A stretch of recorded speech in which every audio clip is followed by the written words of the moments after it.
This is how it will happen. It's a Sunday night and your family has all gone to bed.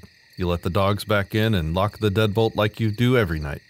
All the lights are off now except a couple of night lights scattered throughout the house, leaving that dim glow throughout your home. It's bedtime and work and school are going to come early in the morning, so you crawl in bed and kiss your wife and drift off to sleep. A few hours pass. 2 a.m. Monday morning, you wake with a start to your wife, tapping your leg, saying, "Baby, I heard something outside." As you sit up in bed, you hear the dog growling in the living room, and you know something isn't right. You grab your trusty old shotgun and move quietly towards the living room. Your wife grabs her 9mm pistol and heads down the hall to the kids' rooms just like you had rehearsed. "Good boy," you say as you enter the living room, trying to calm both the dog and your wife, just as splinters fly across the room and the front door explodes open.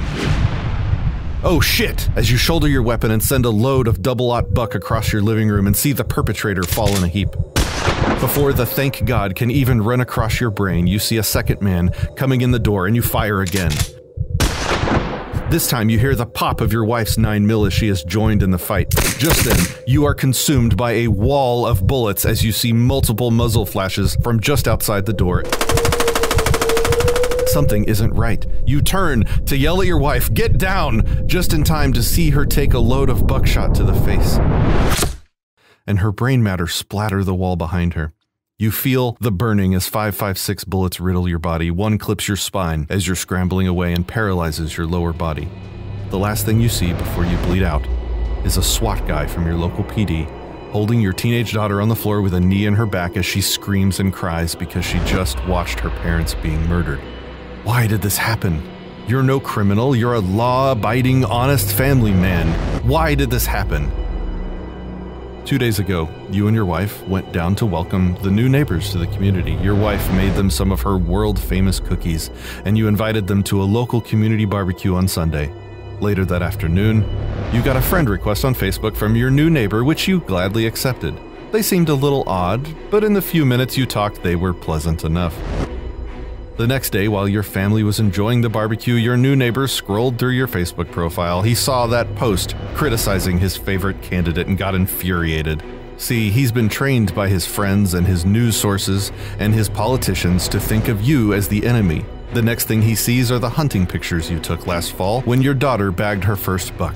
Next, seething with fury, he sees your post from the last range day with your buddy and sees those scary black assault weapons on the table, and that does it. He has to do something about the domestic terrorist living next door. He picks up the phone, calls the local sheriff's office, and reports you as a threat under the new red flag law. The sheriff's office follows their standard operating procedure and conducts a no-knock warrant raid because you are considered guilty until proven innocent. They've got to take the guns first and then worry about your due process later.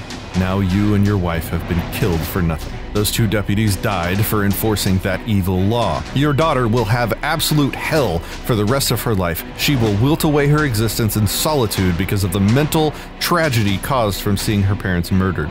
The local news will report that you were killed after firing on and killing 2 deputies, and that over 1,000 rounds of ammo and 22 guns were confiscated from your residence, while showing the standby images of police tape, close-ups of your rifle, and an image from a related Senate hearing.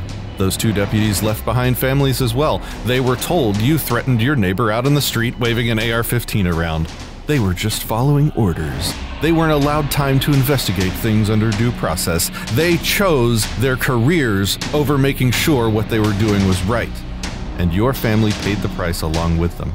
This is the reality of red flag gun laws. Red flag laws will be used for petty and vengeful reasons without merit and without recourse. Innocent people have lost their lives. Police will blindly do great evil, believing themselves to be doing the right thing.